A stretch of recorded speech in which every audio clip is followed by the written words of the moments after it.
Hello everyone, welcome to our channel education hotspot. So आज की class में हम लोग बात करने वाले हैं आपकी जो यूनिट 1 के थिंकर्स हम कवर कर रहे थे उसमें जो नेक्स्ट थिंकर है दैट इज महात्मा गांधी। यहाँ पे हम डिटेल में पूरे concept of Mahatma Gandhi cover करेंगे। अब देखो, नो मैटर एग्जाम में बहुत ज्यादा क्वेश्चन आते हैं, कम आते हैं, क्या चीज पूछी जाती है। हम थोड़ा सा जितने भी इनके कंसेप्ट है लेफ्ट राइट इधर उधर से जो भी हम कंपाइल अप कर सकते हैं वो हम पढ़ेंगे, क्योंकि हम पढ़ रहे हैं सब्जेक्ट सोशियोलॉजी। इंडियन थिंकर्स की जो यूनिट है उसमें हमारे पास बहुत सारे नाम है, जैसे महात्मा गांधी हो गए, B.R. अम्बेडकर हो गए, D.P. मुखर्जी, ये सब नाम है हमारे पास। हम वन बाय वन पढ़ेंगे। हालांकि जब महात्मा गांधी अपना ये सब कॉन्ट्रीब्यूशन दे रहे थे तब उन्हें नहीं पता था that he was contributing something जो आगे एक सब्जेक्ट में पढ़ाया जाएगा। सिंपली वो सोसाइटी के लिए कुछ काम कर रहे थे, और सोशियोलॉजी जो होती है वो सोसाइटी की स्टडी होती है। इंडिया में बहुत सारी चीजों में महात्मा गांधी की आइडियोलॉजी का बहुत मेजर कॉन्ट्रीब्यूशन है। दैट्स व्हाई हम महात्मा गांधी को क्या करते हैं, पढ़ते हैं। अब एक बेसिक चीज, जब भी हम कोई थिंकर पढ़ते हैं तो हम उनका जन्म देखते हैं और हम उनकी मृत्यु देखते हैं, तो यहीं से हम ये चीज को स्टार्ट करेंगे। अब छोटे में महात्मा गांधी कैसे हम सबने लिखा है, राइट। तो महात्मा गांधी का जन्म 2 अक्टूबर, अब ईयर नहीं पता तो मैं लिख देती हूँ, 1869 को गुजरात की पोरबंदर नामक जगह पे हुआ था, राइट। एंड गांधी जी की डेथ की मैं बात करूं तो 30 जनवरी, गांधी जी की जो मृत्यु है वो 30 जनवरी 1948, आजादी के जस्ट नेक्स्ट ईयर 15 अगस्त 1947 को हम आजाद हुए, और उसके नेक्स्ट ईयर 30 जनवरी 1948 को दिल्ली में महात्मा गांधी की डेथ हुई। अब महात्मा गांधी का पूरा नाम आप सबको पता है, इनका पूरा नाम है मोहनदास करमचंद गांधी। क्या ये एग्जाम में आएगा? बिल्कुल भी नहीं आएगा, ठीक है। चीजें हैं तो पढ़ लिया है, मोहनदास करमचंद गांधी, राइट। अब गांधी जी को आप लोगों को पता है फादर ऑफ नेशन भी बोला जाता था, गांधी जी को फादर ऑफ नेशन भी बोला जाता था। अब ये जो महात्मा, इनका नाम आप देख रहे हो मोहनदास करमचंद गांधी, तो हाउ कम दिस महात्मा, ये महात्मा वर्ड कहां से आया? तो इन केस अगर हमसे पूछा जाए who gave this title to Gandhi ji, ये महात्मा का टाइटल गांधी जी को किसने दिया? तो our answer should be Rabindranath Tagore ने दिया। इसके अलावा गांधी जी का एक और बहुत फेमस टाइटल था दैट इज बापू। तो ये टाइटल उन्हें किससे मिला था? ये टाइटल उन्हें मिला था जवाहरलाल नेहरू से। तो कुछ चीजें माइंड में रखनी है, राइट। महात्मा गांधी को एक टाइटल दिया था महात्मा रविंद्रनाथ टैगोर ने, बापू टाइटल इन्हें J.L. नेहरू ने दिया था। और एक और हिस्ट्री में पर्सनैलिटी है एनी बेसेंट। एनी बेसेंट ने इन्हें पॉलिटिकल चाइल्ड कहा था। पॉलिटिकल चाइल्ड किसने कहा था गांधी जी को? एनी बेसेंट ने। आयरलैंड से बिलोंग करती थी, INC की पहली महिला प्रेसिडेंट रही थी इंडियन नेशनल कांग्रेस पार्टी की। हमारे यहाँ के फ्रीडम स्ट्रगल में बहुत बढ़ चढ़ के पार्टिसिपेट करती हुई हमें दिखाई दे रही थी। कौन? एनी बेसेंट, ठीक है। ट्रेडिशनली एक मर्चेंट फैमिली से बिलोंग करते थे। अब लॉ की पढ़ाई की थी इन्होंने, लॉ की पढ़ाई की और कहाँ से की? इंग्लैंड से करी। उसके बाद प्रैक्टिस करने के लिए इनको बुला लिया गया, कहाँ? South Africa. अब साउथ अफ्रीका में बहुत सी चीजें हुई। देखो, साउथ अफ्रीका पे अपने इनिशियल सालों में तो ये बिल्कुल अपनी प्रैक्टिस में बिजी थे, अपनी जो लॉ की प्रैक्टिस थी उसमें बिजी थे, काम में बहुत बिजी थे। बट धीरे धीरे जब इन्हें टाइम मिलने लगा, व्हेन मोर पीपल, जो और भी लोग थे सपोर्ट करने के लिए, और भी लोग काम करने के लिए वहां पहुंचे, तो जब इन्हें टाइम मिला तो इन्होंने क्या करा, इन्होंने बाकी चीजों और सोसाइटी में भी इनका ध्यान जाने लगा। एक इंसिडेंट हमें पता है जिसने इनकी लाइफ में एक टर्निंग पॉइंट ला दिया था, जो स्टेशन पे इनके साथ इंसिडेंट हुआ था। व्हाट हैपन, इनको स्टेशन के ट्रेन के फर्स्ट क्लास जैसे कंपार्टमेंट है फॉर एग्जाम्पल, उसकी टिकट होने के बाद भी इनको ट्रेन से बाहर निकाल दिया गया। इनको ट्रेन से जबरदस्ती बाहर निकाला गया। ऑल्दो इन्होंने टिकट दिखाई कि मेरे पास टिकट है, मैं विदाउट टिकट ट्रैवल नहीं कर रहा हूं, मैं लीगल तरीके से ट्रैवल कर रहा हूं, but still on the basis of the racial discrimination. Racial discrimination. अच्छा, समटाइम एक वर्ड लिखा मिल सकता है, एक वर्ड और आता है that is apartheid. It is nothing but the racial discrimination, मतलब discrimination on the basis of the race. काले गोरे के भेद पे जो डिस्क्रिमिनेशन हो रहा है वो यहाँ पे इनको देखने को मिला। फिर इन्होंने देखा कि ये इन्हीं की प्रॉब्लम नहीं है, सोसाइटी में और भी बहुत सारे लोगों की प्रॉब्लम है। तो what exactly he did in south Africa? Gandhi in south Africa की मैं बात करूं तो गांधी जी ने साउथ अफ्रीका में क्या क्या चीजें की। तो देखो, गांधी जी ने अभी इंडिया नहीं आया, अभी इंडिया में इनकी कहानी नहीं स्टार्ट हुई है, बट गांधी जी ने साउथ अफ्रीका में क्या क्या एक्टिविटी परफॉर्म की है अगर ये देखा जाए तो गांधी जी ने सबसे पहली बात अगर हम करें तो वहां पे एक आइडेंटिटी कार्ड इशू होता था। मतलब जितने भी इंडियंस थे, if they want to go anywhere they have to bring that identity card. उनको वो आइडेंटिटी कार्ड लेके ही ट्रैवल करना पड़ता था, निकलना पड़ता था। बट गांधी जी ने क्या करा, गांधी जी और साथ में जो भी लोग थे उन सबने मिलकर इस आइडेंटिटी कार्ड को जला दिया। मतलब इन लोगों की अप्रोच आपको पता है वायलेंस तो नहीं थी। गांधी जी की दो मेजर अप्रोचेस अगर देखें तो अहिंसा, नॉन वायलेंस, अहिंसा एंड सत्याग्रह, सत्य के लिए आग्रह। तो ये इस तरीके से प्रोटेस्ट करते थे, पीसफुल प्रोटेस्ट चीजों का, जिससे कि अपनी बात दूसरों तक रख पाए और अपनी बात को किसी तरीके से मनवा पाए। तो यहाँ पे ये चीज थी आइडेंटिटी कार्ड। फिर जितनी भी इंडियन मैरिजेस थी उनको वैलिड ही नहीं माना जा रहा था। इंडियन, बुद्धिस्ट, मतलब इंडियन जो भी क्रिश्चियन के अलावा किसी तरीके से मैरिज हुई है, क्रिश्चियनिटी के अलावा अगर आपकी किसी भी धर्म से शादी हुई है वो शादी लीगल ही नहीं है। मान लो कोई इंडिया से शादी करके गया है तो उसकी शादी को लीगल नहीं माना जाएगा, प्लस उसकी शादी से जो बच्चा हुआ है वो बच्चा भी इलेजिटिमेट, नाजायज माना जाएगा, उस बच्चे को भी वैलिडेशन नहीं दी जा रही है। सो आप सोच सकते हो ये भी कितनी प्रॉब्लम की बात रही होगी। हम सिर्फ सुन रहे हैं, बट जब लोग वहां रह रहे थे तो उनको बहुत ज्यादा जो था वो प्रॉब्लम जो है वो फेस करना पड़ रहा था। तो ये जो था ये बर्न करके इन्होंने ये अपना आइडेंटिटी कार्ड वाला रजिस्ट्रेशन सर्टिफिकेट बर्न करके अपना शो किया कंटेस्ट। इंडियन मैरिज को में जो वैलिडेशन नहीं मिल रहा था उस चीज को लेके इन्होंने करा। फिर पोल टैक्स को लेके इन्होंने जो था वो वो भी अपोज किया। पोल टैक्स क्या था? पोल टैक्स जो भी यहाँ पे से लेबर गए थे ना, जो भी इंडेंटर्ड लेबर थे उनको 3 पाउंड का पोल टैक्स देना पड़ता था। राइट, 3 पाउंड का पोल टैक्स देना पड़ रहा है अगर आपको वहां रहना है। तो इस चीज के अगेंस्ट इससे भी लोग परेशान थे, तो इस चीज के अगेंस्ट भी गांधी जी ने वॉइस रेज करी, लोगों की बातों को आगे लेके गए, वॉइस रेज जो थी वो करी। राइट, इसके अलावा एक और चीज जो पूछी जा सकती है, इन्होंने 1910 में, अब आपका सब्जेक्टिव एग्जाम नहीं है कि आपको डिटेल में सब कुछ कंसेप्ट देखना पड़े, सबकी फंक्शनिंग देखने पड़े, that is not at all important. There is a lot to cover, बहुत कुछ है सिलेबस में। अगर आप सब कुछ बहुत डिटेल में देखने जाओगे तो इस एग्जाम के लिए वो बेनिफिशियल बिल्कुल नहीं है। राइट, हाँ, अगर आप यूपीएससी वगैरह के लिए प्रिपेयर कर रहे हो देन आई विल से कि आप प्रिपेयर करो, बट यहाँ पे it is not important. Right, तो इन्होंने क्या करा, इन्होंने टॉलस्टॉय फार्म की भी स्टैब्लिशमेंट करी 1910 में। अब टॉलस्टॉय के फंक्शंस और सारी चीजें जो हैं वो सब किसके लिए, मैंने बोला यूपीएससी जैसे एग्जाम, स्टेट पीसीएस के लिए जहां मेंस लिखना है, डिटेल लिखनी है, उसके लिए ये चीज इंपॉर्टेंट है, बट यहाँ पे गांधी जी को पढ़ने के लिए it is not at all important. Clear? Non violence समझ में आया, सत्याग्रह समझ में आया। अब गांधी जी एक और इंपॉर्टेंट वर्ड बार बार यूज करते थे। गांधी जी एक और इंपॉर्टेंट, आई विल ट्राई कि मैं एक ही वीडियो में गांधी जी पूरे आपके कंप्लीट करा दूं, ठीक है, क्योंकि फेमिलियर नेम है, काफी सारी चीजें आप लोगों ने सुनी भी होंगी, बहुत कंफ्यूजिंग टर्मिनोलॉजी भी नहीं है, तो आई थिंक इसको एक ही क्लास में कवर कराना इज गुड। स्वराज, स्वराज का मतलब क्या है? स्वराज, स्व मतलब सेल्फ, राज मतलब रूल। अब गांधी जी सेल्फ रूल की बात कर रहे हैं, और सेल्फ रूल ये बात कर रहे हैं कि people of India will rule. Self rule में हम किसकी बात कर रहे हैं? पीपल ऑफ इंडिया की बात कर रहे हैं। और गांधी जी जब पीपल ऑफ इंडिया की बात करते हैं तो वो टिल द लोएस्ट लेवल तक की भी बात करते हैं। वो कहते हैं आपको विलेज लेवल तक चीजों को लेके जाना है और पहुंचाना है, और विलेज की डेवलपमेंट पे बात करनी है। आपको क्या कंसीडर करना है? आपको विलेज की डेवलपमेंट पे बात करनी है। तो सेल्फ रूल होगा, सेल्फ रूल मतलब पीपल ऑफ इंडिया रूल करेंगे। पीपल ऑफ इंडिया में कुछ चंद लोग जो ऊपर बैठे हुए हैं, जो उच्च तबके के हैं, सिर्फ वो रूल नहीं करेंगे। आपको ये रूलिंग कहां तक पहुंचानी है? विलेज लेवल तक पहुंचानी है। तो गांधी जी कहीं ना कहीं हम देखेंगे पंचायती राज की भी बात कर रहे हैं, और पंचायती राज से उनका मतलब है डिसेंट्रलाइजेशन। Right, decentralised democracy. तो अगर पूछा जाए क्या गांधी जी डिसेंट्रलाइज्ड डेमोक्रेसी की बात करते थे या सेंट्रलाइज? विकेंद्रीयकरण, डिसेंट्रलाइज। डिसेंट्रलाइज होता है पावर टॉप से नीचे तक फ्लो करके आएगी आपकी अथॉरिटी, ये लोग आगे देंगे, ये आगे देंगे, ये आगे देंगे, फिर नीचे वालों की रिस्पॉन्सिबिलिटी बन जाती है कि वो अपने ऊपर वालों को आंसर दें, जवाबदेही बन जाती है। लेकिन ये लोग जो है वो पावर डेलीगेट करेंगे, आगे आगे देंगे, नीचे तक पावर का बार बार डेलीगेट होना वो क्या कहलाता है? डिसेंट्रलाइजेशन कहलाता है।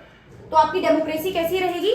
डिसेंट्रलाइज रहेगी। ये चीज भी हमें ध्यान में रखनी है। ये बात गांधी जी कर रहे थे। क्वेश्चन घुमा फिरा के किसी भी तरीके से पूछ सकता है, स्टेटमेंट लिख के दे सकता है कि क्या गांधी जी बात कर रहे थे डिसेंट्रलाइज या सेंट्रलाइज डेमोक्रेसी की। तो अगर सेंट्रलाइज डेमोक्रेसी लिखा है तो that word will be wrong. ठीक है, sorry for the background noise, wait करते हैं चुप होने के लिए, but I will try to speak bit louder so that ये बैकग्राउंड नॉइज आप लोगों को परेशान ना करे। राइट,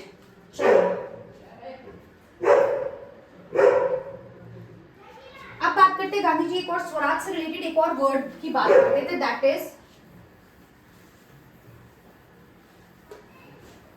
स्वराज से रिलेटेड एक और वर्ड की बात कर रहे हैं, वो ग्राम स्वराज,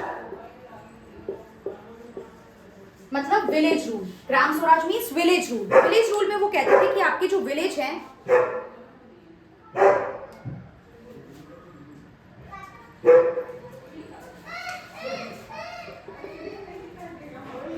ग्राम स्वराज में क्या होता है कि आपके जो विलेज हैं वो डिपेंडेंट होने चाहिए, मतलब इंडिपेंडेंट होने चाहिए, सॉरी फॉर दैट, इंडिपेंडेंट होने चाहिए, आश्रित नहीं होने चाहिए even on their neighbouring village. आप मतलब एक तरीके से इसका क्या मतलब है, इसका मतलब है सेल्फ सफिशिएंट, आत्मनिर्भर। तो देखो कहीं ना कहीं गांधी जी आत्मनिर्भरता की भी बात कर रहे हैं ना। आपको सेल्फ सफिशिएंट होना चाहिए, आप किसी और पे डिपेंडेंट नहीं रहो, even on your neighbours village, neighbourhood village पे भी आपको डिपेंडेंट नहीं रहना चाहिए। Just give me a second guys. चुप हो जाओगे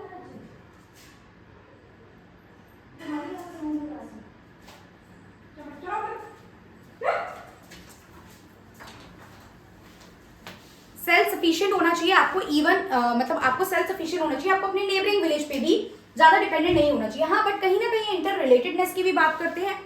इंटर रिलेटेड भी हो तो आसपास के विलेज हो, बहुत दूर दूर, जैसे स्पेशली ब्रिटिशर पे तो बिल्कुल भी हमें डिपेंडेंट नहीं रहना चाहिए। डन। आगे हम देखेंगे एक लाइन की गांधी जी क्या फेवर करते थे इंडस्ट्रियलाइजेशन को। वी विल सी कि गांधी जी इंडस्ट्रियलाइजेशन को फेवर नहीं करते थे। गांधी जी बात करते थे कि आपको प्रमोट करना है, क्या इंडस्ट्रियलाइजेशन के सपोर्ट में नहीं थे, जबकि नेहरू जी इंडस्ट्रियलाइजेशन को फेवर कर रहे थे। लेकिन गांधी जी बात कर रहे थे promotion of the cottage industry, because we are self sufficient in that, so that's why he want to promote the cottage industry. ये चाहते थे कि कॉटेज इंडस्ट्री जो है प्रमोट हो। प्लस ये बात कर रहे थे राम राज्य की। राम राज्य मतलब ये नहीं है कि राम जी आएंगे और राज करेंगे या राजा सिस्टम, नो।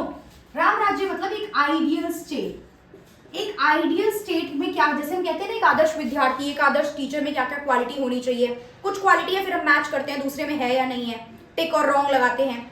तो आइडियल स्टेट मतलब एक आइडियल स्टेट हमें स्टैब्लिश करना चाहिए। आइडियल स्टेट में ऐसे स्टेट नहीं जो आज at present modernise state, industrialise state exist कर रहे हैं, राइट।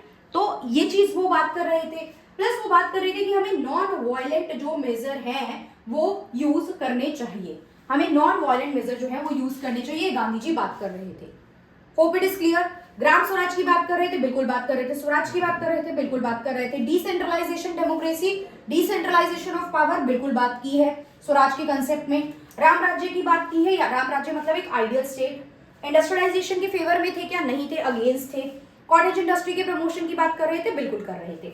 चलिए अब इनका एक और कंसेप्ट है, एक और कंसेप्ट है। अगर पूछ लेता है ये कंसेप्ट, ये थ्योरी किसने दी है, तो आंसर सीधा सीधा गांधी जी हो जाएगा। और देख लेते हैं कि ये कंसेप्ट बात क्या करता है। तो the concept is theory of trusteeship.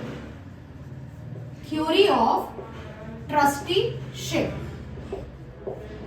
Theory of trusteeship क्या कहता है? ट्रस्टीशिप इज कि पावर जो है, देखो इक्वल पावर मतलब इक्वल डिस्ट्रीब्यूशन। एक तरीके से मैं लिखना चाहूं अगर, ऐसा नहीं होना चाहिए कि जो संसाधन है या जो रिसोर्सेज जितने भी हैं वो सिर्फ कुछ चंद लोगों के हाथ में चले जाए, सिर्फ इनके पास चीजें हैं और ये इतने सारे लोग हैं इनके पास कुछ भी नहीं है, राइट। यहाँ पे सिर्फ आपके 4 लोग हैं, लेट्स से इनके पास जॉब है, इनके पास फूड है, इनके पास इनकम है और इनके पास कोई भी चीज अवेलेबल नहीं है। तो ऐसा नहीं होना चाहिए। कुछ वेल्दी लोग सारी चीजों को कंट्रोल करके ट्रस्टी बन जाए, ऐसा नहीं होना चाहिए, क्योंकि इनके पास चीजें हैं तो they will be the trustee ना, और इन लोगों को तो टोटली आश्रित रहना पड़ेगा।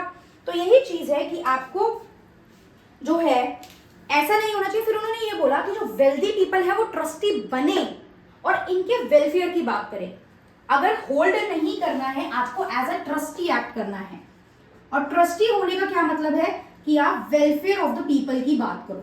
इफ यू हैव समथिंग, तो वेलफेयर का मतलब ये नहीं है कि बांट दो, चैरिटी कर दो। पहली बात तो बराबरी का बंटवारा होना चाहिए, ये चीज है। अपॉर्चुनिटी सब तक पहुंचनी चाहिए। और अगर if you have something then आपको बाकी लोगों तक भी ये चीज को पहुंचाना है। वेलफेयर अप्रोच आपकी होनी चाहिए। इससे क्या होगा, जो इनइक्वालिटीज है वो कम होगी। जो आपका जो कुछ लोगों के पास बहुत चीजें ज्यादा, कुछ लोगों के पास बहुत कम है, वो चीजें कम होंगी। प्लस सोशल प्रेशर बनेगा कि सोसाइटी में आपको चीजें सर्व करनी है। प्लस अगर मान लो कुछ बिजनेसमैन है, आज की डेट में भी मैं अगर बात करूं ना तो एक टर्म यूज होता है, I don't know whether you guys are aware about this और not, but the term is corporate social responsibility. Corporate social responsibility मतलब जो बिजनेसेस होते हैं, जो बिजनेस एंटरप्राइजेस है, फर्म्स हैं, उनकी भी अकाउंटेबिलिटी बनती है कि वो सोसाइटी के लिए कुछ करे, चाहे प्लांट लगाना हो, चाहे किसी एनजीओ के साथ जुड़ के अंडर प्रिविलेज लोगों को पढ़ाना हो, फीमेल एजुकेशन की बात हो, मैरिजेस की बात हो, तो कुछ भी आप करो, लेकिन आपको कुछ CSR, कुछ कॉर्पोरेट सोशल रिस्पॉन्सिबिलिटी फुलफिल करके चलनी है। तो गांधी जी भी कहीं ना कहीं अपनी ट्रस्टीशिप थ्योरी से इस कॉर्पोरेट सोशल रिस्पॉन्सिबिलिटी के चलते प्रेशर बनाने की बात कर रहे थे। कैसा प्रेशर? Social pressure. कैसा प्रेशर? Legal pressure. ठीक है, जिससे कि इनइक्वालिटी क्या हो सके, कम हो सके। अच्छा, इस तरीके की बात गांधी जी ने जब वो इंडिया आए थे ना, तो पहली बार वो इस यूनिवर्सिटी में गए थे, एक भाषण चल रहा था बनारस हिंदू यूनिवर्सिटी में, वहां पे उन्होंने इस पॉइंट को रखा था, ये थ्योरी का जो कंसेप्ट है ना, वहां पे उन्होंने बोला था कि मैं ब्लेम कर रहा हूं अपनी कंट्री के रिच एलीट पीपल को। ब्रिटिशर तो जो है वो है, what they are doing, but why the people of our country, why the elite people of our country let this happen. हमारी कंट्री के एलीट पीपल ने ये सिचुएशन क्यों आने दी? तो he clearly blame the rich or wealthiest people or the elite people, we will categorize elite people of our country, इन्होंने उनको ब्लेम करा। क्लियर? इन्होंने दो कंसेप्ट पे बात करी। अच्छा, ये तो वर्ड समझ में आ रहे हैं, लेकिन अगर टेक्निकल वर्ड आ जाता है तो कई बार हमें समझ नहीं आता है। ठीक है, तो दो वर्ड की इन्होंने बात की, नोट्स में आपको सब मिलेगा, डोंट वरी अबाउट दैट। अपारिग्रह और संभव। अपारिग्रह का मतलब है नॉन पोजेशन, और संभव का मतलब है जो भी मैं कह रही थी, इक्वल डिस्ट्रीब्यूशन। क्लियर? मतलब रिसोर्सेज को सब कुछ होल्ड करके मत रखो, let it share, let it be spend on the welfare of the people, उसको लोगों के वेलफेयर में लगने दो, उसको ज्यादा स्टोर करके मत रखो चीजों को। हर चीज पे पोजेशन वाली चीज नहीं होनी चाहिए, और इसी से रिलेटेड है कि चीजें जो है वो बराबर बटी होनी चाहिए। क्लियर? चलिए अब आगे बात करते हैं। इसी में ना गांधी जी के कुछ 7 सिंस आते हैं। गांधी जी ने कुछ चीजों को, सिंस मतलब क्या होता है? पाप, राइट? सिंस मतलब क्या होता है? पाप। तो कुछ चीजें तो गांधी जी ने बिल्कुल गलत बताई हैं, तो that is 7 since of Gandhi. Wealth without, ये दिस इज विदाउट।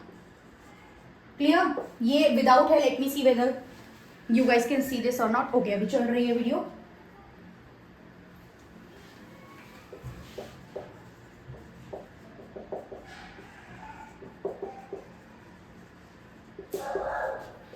इसमें कोई बहुत टेक्निकल चीजें नहीं है, उन्होंने कुछ बेसिक प्रिंसिपल और एथिक्स टू बी फॉलोड बताए हैं, राइट? जैसे कि वेल्थ, आपका वेल्थ है, लेकिन काम के बिना अगर वेल्थ आ रही है तो फिर गलत आ रही है ना, आप काम ही नहीं कर रहे हो, पैसा बिल्कुल टपके जा रहा है। ठीक है, अंडर द टेबल ले लिए, काम करा ही नहीं, अंडर द टेबल पैसा ले लिया, तो ये चीज गलत बताई है। This is against the ethics and principle, तो ये एक सिन है। साइंस विदाउट ह्यूमैनिटी, इंसानियत ही नहीं है बिल्कुल, राइट? इंसानियत ही नहीं है। आप साइंस तो कर रहे हो, लेकिन साइंस देखो, साइंस भी बचपन में ऐसे कराया जाता था, बून और कर्ज, फायदा है या नुकसान है। तो अगर गलत तरीके से यूज करोगे, कोई बहुत बड़ा साइंटिस्ट है लेकिन उसको नेगेटिवली यूज कर रहा है, कंट्री के लोगों के अगेंस्ट यूज कर रहा है, किसी को हार्म करने के लिए यूज कर रहा है, उसमें ह्यूमैनिटी नहीं है, तो वो चीज भी तो गलत है। कॉमर्स विदाउट मॉरलिटी, आप काम तो कर रहे हो, पैसे तो कमा रहे हो, लेकिन आप में मॉरल्स बिल्कुल नहीं है, आप लोगों को नुकसान करके काम कर रहे हो। फिर नॉलेज विदाउट कैरेक्टर, नॉलेज है, आप में ज्ञान बहुत है, पढ़ाई लिखाई बहुत कर रखी है, डिग्री बहुत ले रखी है, लेकिन कैरेक्टर, बेसिक कैरेक्टर और द प्रिंसिपल जो सेट है वो बिल्कुल भी अच्छे नहीं है। ये भी गांधी जी ने एक सिन बताया है। फिर pleasure without conscience, pleasure without conscience, right? एक बेसिक आत्म जो एक अंदर से जो होता है ना, एक अगेन एथिक्स एंड मोरालिटी की बात है, वो चीज रिक्वायर्ड है इफ यू वांट कि आपको प्लेजर लाइफ चाहिए, तो that's why pleasure without conscience is also a sin, जिसको गांधी जी ने बताया है। वर्शिप विदाउट सेक्रीफाइस, वर्शिप कर रहे हो लेकिन कोई सेक्रीफाइस नहीं है उसमें। सेक्रीफाइस मतलब हमेशा ये बलि नहीं है कि आप मतलब किसी एनिमल की बलि दे दी, ये बलि दे दी, that is not sacrifice. Sacrifice means something आप अपने कंफर्ट जोन से बाहर आके कोई चीज कर रहे हो, right? Then there is a concept of politics without principle. Politics कर रहे हो लेकिन कुछ बेसिक प्रिंसिपल्स फॉलो नहीं कर रहे हो, then also it is a sin. Clear? तो भी ये क्या माना जाता है? सिन माना जाता है। तो these are the 7 sin of Gandhi ji as per Gandhi ji. पूछ सकता है wealth without this, science without this, blank करके दे सकता है कि नॉलेज विदाउट डैश, इसमें से 4 कोई से भी दे देगा। नॉलेज विदाउट कैरेक्टर, कैसे भी पूछ, अब ये क्वेश्चन इसी तरीके से पूछ सकता है, इसके अलावा नहीं पूछेगा, या तो नहीं पूछेगा या पूछेगा तो ऐसे ही पूछेगा, इसके अलावा there is no other way to ask this question, इसके अलावा इस क्वेश्चन को पूछने का और कोई तरीका नहीं है। क्लियर? सो ये क्लियर हुआ गांधी जी के कुछ 7 सेंस। अब हम बात कर लेते हैं Gandhi in India, right? Gandhi in India, when did Gandhi ji came in India, और उनके क्या क्या मूवमेंट थे। मूवमेंट सारे डिटेल में नहीं समझनी है, right, because we are not covering the part of history, but major सारी बातें देख लेते हैं। Gandhi ji India return to India, ये इंडिया में आने के बाद की बातें हैं। गांधी जी इंडिया में वापस आए 9 जनवरी 1915 को, और इस दिन को गांधी जी वापस आए थे, दैट्स वाई हम हर साल 9 जनवरी को सेलिब्रेट क्या कर रहे हैं, प्रवासी भारतीय दिवस, प्रवासी भारतीय दिवस और एनआरआई डे, राइट? अगर पूछा जाए तो वैसे तो देखो हम नहीं कह सकते क्या पूछेगा क्या नहीं, वी कैन ओनली प्रिपेयर। तो प्रवासी भारतीय दिवस और एनआरआई डे कब मनाया जाता है, 9 जन को, बिकॉज इस दिन 1915 में गांधी जी इंडिया वापस आए थे। गांधी जी के पॉलिटिकल गुरु कौन है? This I want answer from you, आप लोग मुझे आंसर करके बताएंगे इसको, जहां पे भी जिस भी प्लेटफॉर्म पे आप मुझे बता सकते हैं। Who was the political Guru of Mahatma Gandhi? चलिए अब हम बात करते हैं, आने के बाद इन्होंने दो साल चीजें ऑब्जर्व करी कि मैं समझ तो लूं what exactly is happening in India. और जब ये इंडिया में वापस आए थे तो ये साउथ अफ्रीका से ऑलरेडी इतने रिफॉर्मिस्ट मूवमेंट, सत्याग्रह, ये सब करके आए थे, तो इंडिया में इनका नाम था। People want to meet him, people want कि ये हमारे इश्यूज को एड्रेस करें, ये हमारे इश्यूज को रिजॉल्व करने की कोशिश करें, ब्रिटिशर तक हमारी बात लेके जाए। तो ये सिलसिला शुरू हो गया, कुछ टाइम इन्होंने चीजें ऑब्जर्व करी। 1917 से ये सिलसिला शुरू हुआ। 1917 में इन्होंने अपना पहला सक्सेसफुल सत्याग्रह किया, चंपारण। कहानी नहीं देखेंगे क्या क्या हुआ, ब्रिटिशर से बात हुई। अच्छा, ऐसा नहीं होता जितना ये बोलते हैं, जैसा ये बोलते हैं सब मान लेते हैं, बातें रखते हैं, लास्ट में एक एग्रीमेंट होता है, कॉमन कुछ सेटलमेंट पे मान जाओ, तो ऐसी चीजों को लेके डिसाइड किया। ये एक पीजेंट मूवमेंट था, किसानों को लेके था। 1918 में हुआ अहमदाबाद मिल स्ट्राइक, मिल वर्कर के राइट्स को लेके, सैलरीज को लेके, वेजेस को लेके इन्होंने काम करा था। तो ये एक वर्कर को लेके मूवमेंट था। इन द सेम ईयर हुआ खेड़ा सत्याग्रह। खेड़ा भी इन्होंने किसके लिए किया था, किसानों के लिए किया था। खेड़ा भी किसके लिए था, किसानों के लिए था। ये 3 बैक टू बैक मूवमेंट जिनमें इन्हें थोड़ी अच्छी सफलता देखने को मिली। 1919 में इन्होंने करा खिलाफत मूवमेंट। खिलाफत मूवमेंट में इन्होंने सपोर्ट में थे गांधी जी, बिल्कुल ध्यान रखना। इन्होंने सोचा जो हिंदू मुस्लिम अलग हो गए थे, मुस्लिम लीग बन गई थी, this was a great movement कि हम हिंदू मुस्लिम यूनिटी को दोबारा एस्टैब्लिश कर सकते हैं। दैट्स व्हाई गांधी जी ने यहाँ पे अली ब्रदर्स के साथ मिलके, मोहम्मद अली और शौकत अली के साथ मिलके ब्रिटिशर के अगेंस्ट फाइट करने का डिसीजन लिया। फाइट मतलब सत्याग्रह, बैटल वाली फाइट नहीं, बिकॉज गांधी जी अगेंस्ट थे उनके, फाइट। तो खिलाफत मूवमेंट गांधी जी ने लीड करा, सपोर्ट में थे, इसके लीड नहीं करा, मतलब फेवर में थे, और ये मूवमेंट हुआ बिकॉज दोनों का दुश्मन सेम हो गया था। देन 1920 में गांधी जी का एक important movement non cooperation movement आया, राइट? नॉन कॉपरेशन मूवमेंट आया। ये कोई एक साल का ऐसा मूवमेंट नहीं था, चला 6 महीने में खत्म हो गया, इसमें बहुत सारे फैक्टर्स हो रहे थे। लेकिन कुछ टाइम बाद एक ऐसा इंसिडेंट हुआ जिस वजह से गांधी जी को ये मूवमेंट तुरंत वापस लेना पड़ा। कौन सा इंसिडेंट था?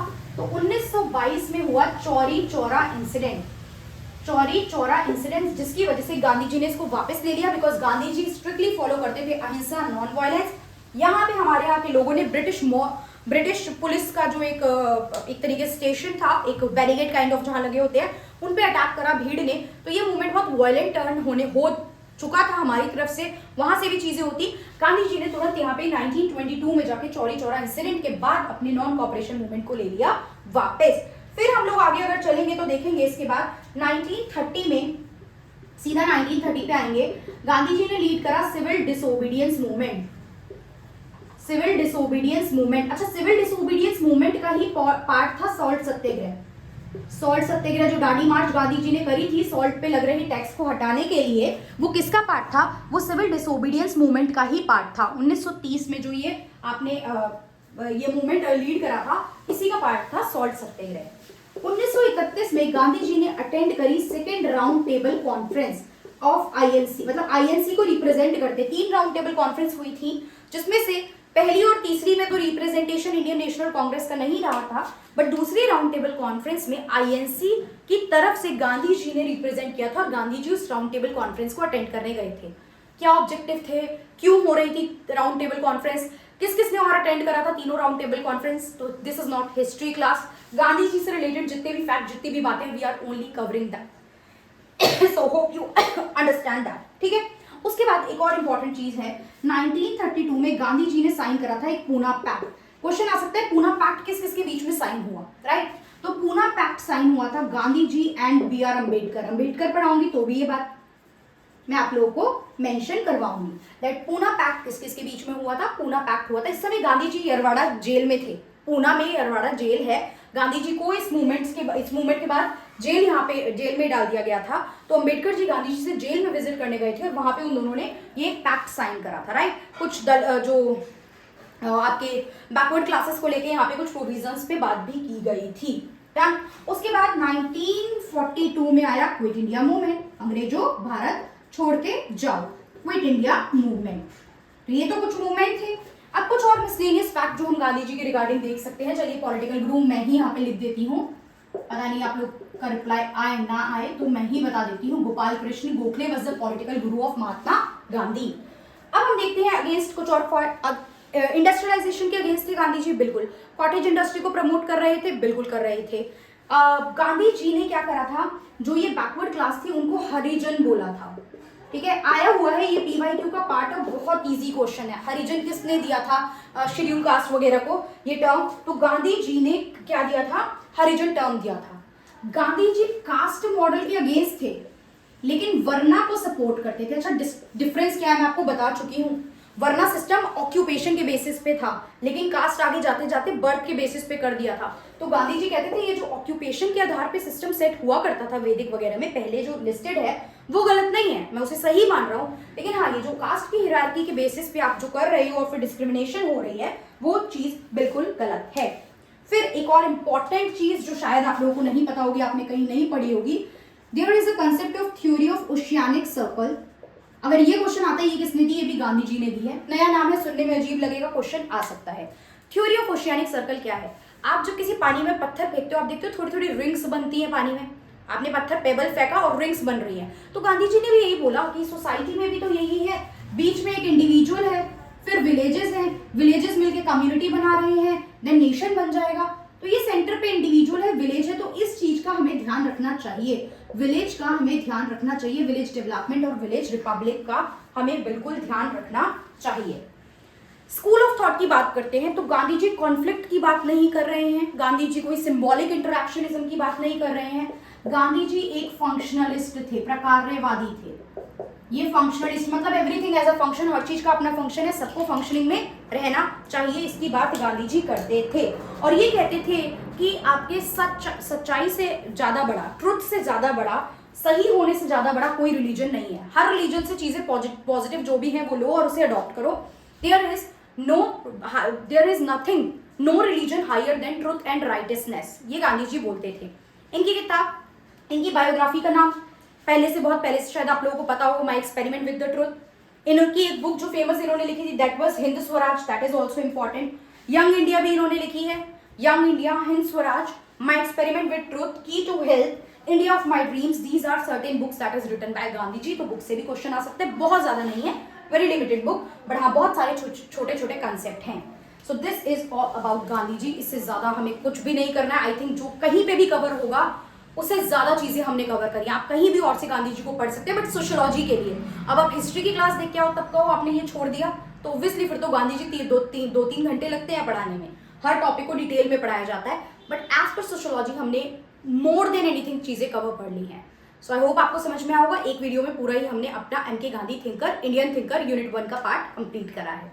That's all, thank you everyone. In case of any doubt you know where to ask, in how to ask. Thank you.